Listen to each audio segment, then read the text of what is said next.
Kung kayo ay true blue na 90s kid, hindi pwedeng hindi nyo kilala si Michael Jordan. At kung kayo ay nakasubaybay po sa kanyang karera, ngayong pong taon, ngayong buwan, ay na-release nga po ang The Last Dance, isang definitive na documentary po, 10 episodes, at ito po ay naglalathala ng karera po ni Michael Jordan at ng 1998 last season, last dance ng Chicago Bulls. Ito po ang kanilang karera po sa kanilang ika-anim na kampyonato po sa NBA. Mga ka-U3, magandang araw po sa inyo. Ako po si Sir JR ng Usap Usap University. Kung kayo po ay baguhan po sa ating channel, ang show na ito ay atin pong ginagawa. We try our best to give regular videos po mga ka-U3. At ang atin pong Usap Usap University channel po ay tumatalakay po sa mga iba't ibang mga issues po, mga balita, mga current events, minsan patungkol po sa sports, katulad nga po ng atin pong episode ngayon.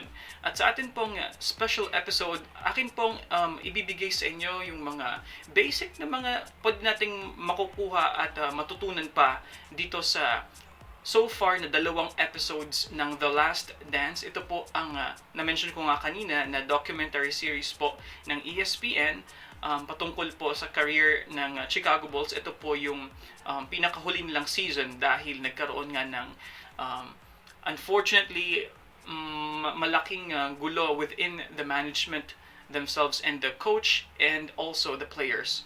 So, medyo emotional, dramatic, but at the same time, ako po talaga very, very impressed with how, the documentary was made. So, just for backgrounds mga ka-U3, ito po sa ating screen ngayon. Of course, The Last Dance, according to Wikipedia, ito ay isang 2020 TV series, sports documentary, miniseries focusing on the 1997-1998 Chicago Bulls. The series features film from a crew that had an all-access pass to the Bulls during the NBA season. The 10-part miniseries was announced by ESPN in 2018 with an official trailer released on December 24th, 2019. Ang unang 2 episode po ay na-air na noong April 19th. So that's around 2 days ago. So, ito po talagang I would say na it's very, very fun for a 90s kid like me. Para sa akin, ito ay isang treat, lalong-lalo na po na lahat po tayo ay nasa community quarantine, mga ka-U3. So, akin na pong ibibigay mga konti lang po na nakuha ko at natutunan ko based po sa episodes na first 2 episodes po, episode 1 and episode 2 ng The Last Dance nga po. At syempre, sa atin pong panunood sa ESPN, I would say na it's really, really interesting. So, sana po ay matutunan tayo. But, ito po yung main na title page niya, The Last Dance. And hindi po ako magsasalit po ng videos dahil po for copyright reasons, but mga kakaunting mga snapshots lang po. So, tingnan natin dito. Siyempre, nag-uumpisa yung yung kanilang almost an hour na special po with Michael Jordan. Of course, we know na siya yung superstar talaga ng team. Pero sa initial po na parts po ng episode, kanila pong actually na tinatalakay yung mga umpisa, early years ni Michael Jordan, kung saan siya at ang kanyang pamilya ay nag-umpisa sa North Carolina at doon siya nag-aral ng high school hanggang nakuha siya sa kolehiyo. At ang hindi ko makakalimutan sa episode na ito is makikita talaga natin yung drive ng batang si Michael Jordan. Siya, para sa akin, ang isang definitive na example ng isang competitor, talagang mandirigma. Kung tutuusin, mandirigma talaga yung kanyang mentality, warrior mentality. At tingnan pa natin dito mga ka-U3 ang iba pang mga snapshots dito. So, sa initial parts, syempre, pinapakita na yung conflict ng Chicago Bulls with the GM that time na si Jerry Cross. At actually, etong shot na ito mismo, makikita niyo sa screen niyo ngayon, si Michael Jordan ay nakatingin sa taas kasi yung tanong dito is parang anong mangyayari sa future ng Chicago Bulls. At ang sabi nga ni Michael Jordan, bago siya sumagot, tumingin muna siya sa taas. So actually doon yung opisina ng GM nila na si Jerry Cross. At si Jerry Cross, unfortunately, isang napakagaling na talent scout talaga. Siyang bumuo ng mga talents ng Chicago Bulls. Pero for some reason, medyo medyo hindi siya likable dahil sa mga nangyayaring mga pangyayari pa sa kanilang samahan for the couple of years.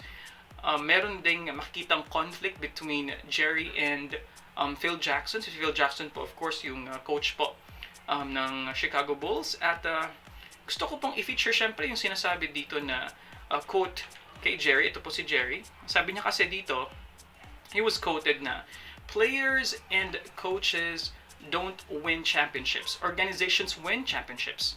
So, yung statement na yon parang na-offend si Michael Jordan kasi parang sinasabi na hindi naman magiging successful ang isang team kung hindi dahil sa organization. Hindi lang yan dapat sa ibibigay na credit sa players pero at saka sa coaches. At doon na talagang na-offend si Michael Jordan doon.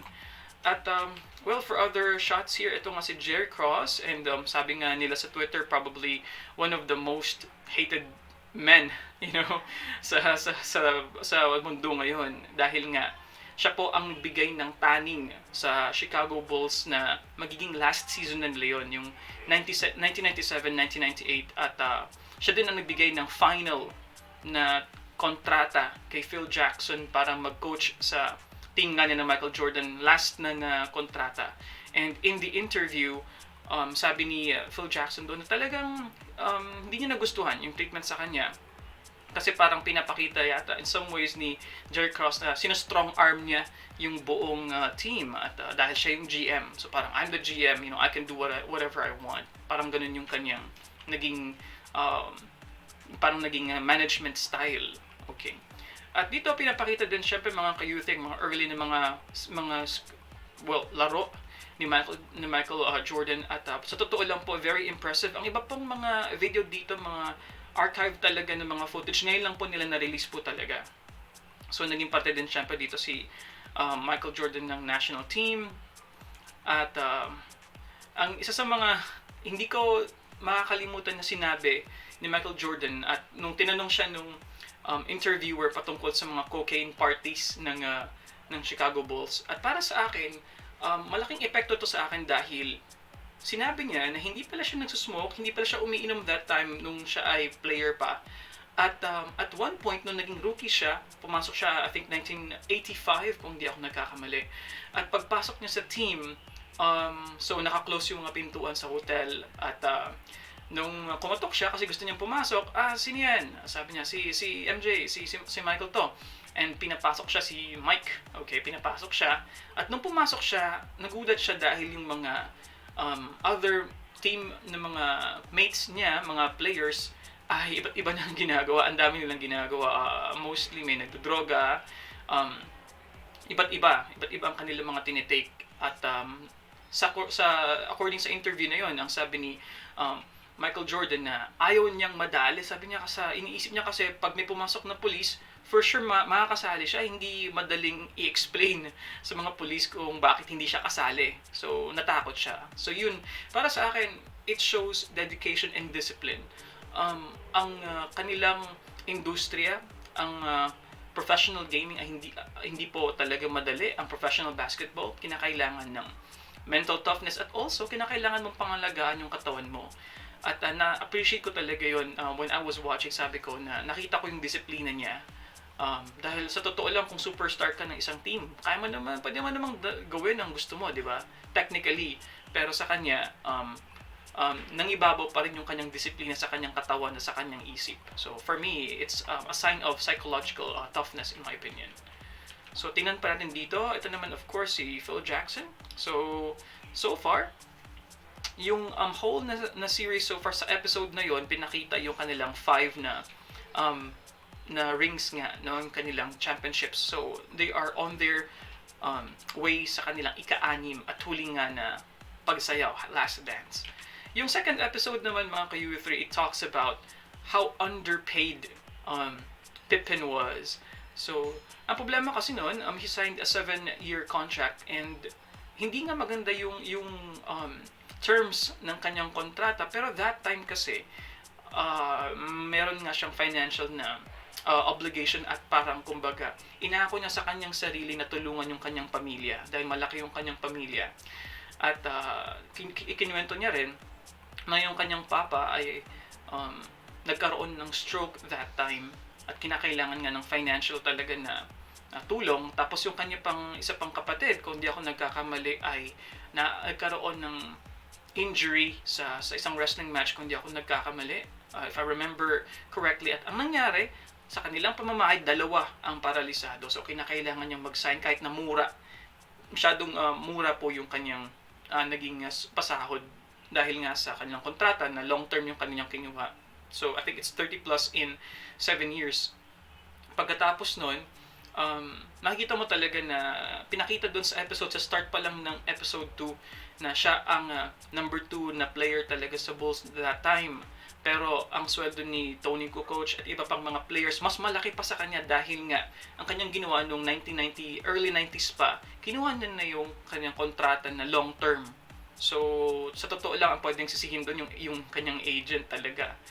At ang nangyari, siya ay rank 122nd kahit na that time, superstar na siya. So, 122nd sa order ng mga salary ng mga NBA players at that time. Napakalayo, napakababa. So, syempre, makikita mo din sa episode na to, sa second episode, yung kanyang heartaches patungkol sa team na at one point, pag-start ng last season nga nila, actually, doon pa lang siya nagpa-rehab ng kanyang injury sa kanyang paa. Well, with the hopes na sana, i-consider na bigyan siya ng higher pay dahil feel niya nga talaga namang mababa yung kanyang sinasahod sa kanyang last na season. So, yun ang nangyari. And in short, ang team ni na Michael Jordan talagang nag-face sila first 4 nila na laban sa road. Hindi sila nanalo kahit isa dahil nga kulang yung kanilang main na player na si Scottie Pippen. So yun, makikita niyo po mga kayuthi sa episode 2 ng The Last Dance. At syempre pinakita din doon it's like an appreciation video kay Scottie dahil pinakita yung kanyang pinagmulan. Nagmula siya sa isang napakaliit talaga na kumbaga sa atin baryo. At yun, talagang kanyang nagsumikap siya, na-improve yung kanyang skills hanggang siya ang isa sa mga naging top players na sa kanilang lugar. Sa Arkansas ako, di ako nagkakamali. At ito po yung larawan po ng kanyang ina, Ethel Pippen. So sinasabi nga ni Mrs. Pippen dito na ina-appreciate niya talaga yung pagmamahal ng kanyang anak sa kanya. Dahil binigyan sila ng bahay, binigyan sila ng yaman, syempre ng kanilang anak, nung nag-sign na nga si Pippen nung deal niya. At parte din ng episode na ito, yung pag-look back sa childhood naman ni Michael Jordan. So, nag-umpisa si Michael Jordan na marami silang magkakapatid, but to be fair, he was raised in North Carolina. Yung kanyang mama ay professional, kung di ako nagkakamali, at nagkaroon din ng magandang career naman yung papa niya. They faced, of course, racism sa kanilang small community. Pero gumawa si Michael ng parang dream na kinakailangan niyang umalis sa lugar na yon at mag-excel pa. At para sa akin, dalawa yung mga striking na personalities na nakita ko. Sinasabi, kasi in-interview din yung mga kapatid ni na Michael Jordan, at sinasabi din doon talaga ng mga kapatid ni Michael Jordan na malaking force yung kanilang papa kasi pinupush sila palagi. Hinahanapan ng paraan ng kanyang papa na ma-push yung bawat isa na magkakapatid. At inamin ni Michael Jordan, ang kanyang kuya na si Larry Jordan, ang talagang nag-push sa kanya din na maging competitive. In short, grabe yung kanilang competition. Nagsusuntukan sila kapag may natalo sa isang laro. At sinasabi din ng isang kapatid nila na that time, hindi si Michael Jordan ang pinakamagaling na basketball player, kundi mismong si Larry Jordan yung kapatid nila. At sinasabi din dito sa parte ng episode na ito na inamin ni Michael Jordan na maybe it's a fight for his father's affection kasi ang mas mahal at pinapansin dahil si Larry Jordan mas magaling magkumpuni. Sinasabihan si Michael Jordan na doon ka na nga kasi wala ka naman din, mali-mali naman din yung ibinibigay mong tools kapag ikaw yung inutusan ko. So na-feel ni Michael Jordan na kinakailangan niyang i-prove yung kanyang worth sa kanyang papa. And spoiler alert sa mga hindi pa po nakakaalam, of course, yung papa niya po ay namatay po habang siya po ay naging NBA player na sa isang violente na pagkamatay. Kaya makikita mo doon sa interview na yon na medyo affected talaga si Michael Jordan when he talks about his father, guys. Kasi yung papa niya talaga nagpo-push sa kanila, hahanapan ng paraan ng mga words ba, komento para ma-push yung kanyang mga anak. At nagkaroon din ng pagkakataon na magkaroon ng injury si Michael Jordan that time. At he was just sitting. So, etong screenshot na ito, nakaupo lang siya. Talagang gigil na gigil siya kasi gusto niya talagang maglaro. In fact, naglaro pa nga siya sa kolehiyo. Bumalik siya sa kanilang college at doon siya habang nagpapagaling nakikipaglaro. Una, 1-on-1, 2-on-2, tapos naging 5-on-5 na. At nagulat yung mga managers nila kasi bakit ka naglaro doon? Alam mo naman na nagpapagaling ka pa. So, sa well, syempre, si Jordan talagang hindi niya na matiis na uupo lang dahil nga nagpapagaling siya sa kanyang injury sa kanyang paa. Nagkaroon sila ng compromise at siya ay nabigyan ng 7 minutes lamang na playing time per half. So, naalala ko doon, merong part na kung saan tabla ang kanilang team or kinakailangan nilang humabol para manalo. And only one shot ang kailangan and hindi talaga pinapasok si Michael Jordan doon. At luckily ang nakapagpapanalo nun si Paxson kung di ako nagkakamali for isang jumper. And then nanalo sila doon at sinasabi din sa episode na yun na si Michael Jordan nga talaga nagkaroon na siya ng parang hurt feelings talaga sa kanilang management dahil din doon. Dahil para sa kanya, kinakailangang manalo at all cost and diba sa crucial na last 30 seconds ng laro, hindi pa siya pinapasok dahil nga sa 7-minute na rule every half. So, yun, makikita natin na hindi siya masaya din doon si Michael Jordan that time. Pero, sa kanyang pagpupursigi talagang ang nangyari, pinush niya talaga yung kanilang team na makasali sa playoff. So just imagine, I think it was 30 wins and 52 losses. So nasa 7th or 8th seed sila at para lang makasali sa playoff. At ang kanilang kalaban, Boston Celtics. First nila na match sa Boston Celtics na playoff, was it semifinal? So ang score is 49. Talo yung Chicago Bulls doon, pero siya yung highest pointer, si Michael Jordan with 49, and then the next one, still sa Boston pa rin, kalaban niya sina McHale, Worthy, sino pa ba? Si Walton, at saka of course, si Larry Bird. So yun, napakitang gilas ulit sa Michael Jordan, but that time, hindi na siya nabigyan ng limitation, so talagang free na siya maglaro. He scored 63 lang naman that time, pinakamalaki na playoff score record that time. At sa interview kay Larry Bird, sinabi ni Larry Bird na that was not Michael, that was God playing. That was God na naglalaro. Hindi na si Michael Jordan yun. So yeah, that was a very surprising moment for me to realize na makikita mo yung interviews kina Magic Johnson, kina Larry Bird nga talagang mataas yung kanilang pagrespeto sa laro. At alam nila, sabi nga ni Magic Johnson doon, na alam na namin na paparating na itong superstar na ito. At sabi lang nila na with the right team, talagang sisikat, talagang lalakas.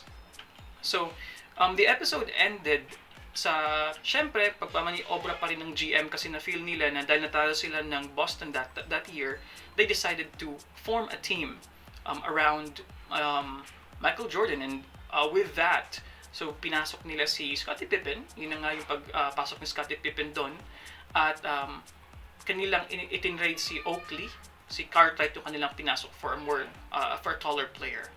That's what I remember, and I'm just telling this mga ka-youth based lang sa aking naalala. So wala akong kopya, just on what I can remember.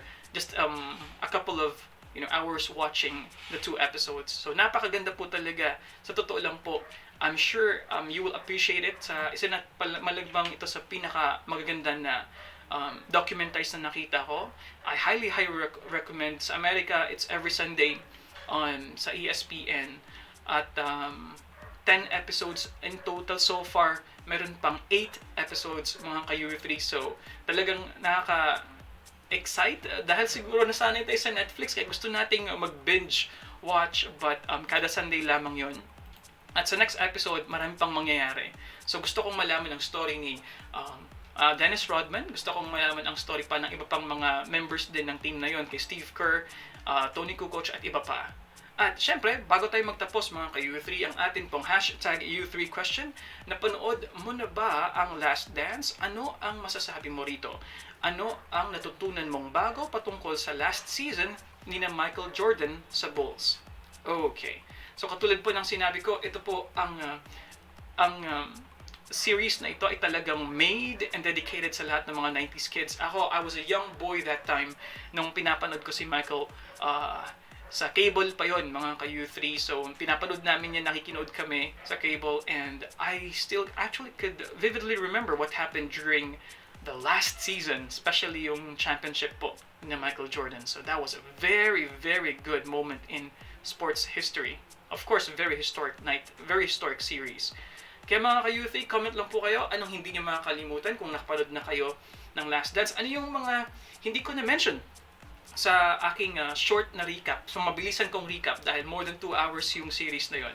So, comment lang po kayo kung nagustuhan niyo yung documentary na yan. Anong inaabangan nyo sa future episodes ng The Last Dance? I highly, highly recommend it. So far, napakataas po ng ranking niya sa Rotten Tomatoes dahil napakaganda po talaga ng series na ito. Kaya hanggang sa muli po mga ka-U3, relax lang po kayo, stay at home, enjoy lang po natin yung mga magandang mga TV shows po at internet shows na pwede po nating mapanood sa internet at sa ating mga telebisyon. Hanggang sa muli po, ako po si Sir JR, and see you in our next videos. Paalam po. Peace! Mga ka-U3, this ends our episode patungkol po sa Last Dance, isa pong popular na sports documentary series ng ESPN. Kada linggo in the States, it was shown yung first 2 episodes at napakaganda po ng reviews po ng mga tao. Sa totoo lang po, I highly, highly recommend na panoorin nyo, lalong-lalo na sa mga kabataang katulad ko na namulat noong 1990s. Si Michael Jordan po ang pinakamagaling para sa akin na basketball player, and if you don't believe, please comment kung bakit hindi si Michael Jordan ang the best para sa inyo. Sa akin po, siya po ang GOAT, greatest of all time. At syempre po sa atin pong episode, kung nagustuhan niyo po yung aming efforts dito na para po ma-entertain, para po ma-inform yung ating mga kababayan na katulad niyo po ngayong community quarantine, please don't forget to click like, yung thumbs up dyan, and also please kung baguhan ka pa sa ating channel, please click subscribe. Dahil yung bell button dyan, click nyo para po ma-inform kayo at ma-notify kayo sa ating mga real-time updates po. Dahil we try our best ngayon pong community quarantine na magbigay ng mga quality na content po para lamang po sa inyo.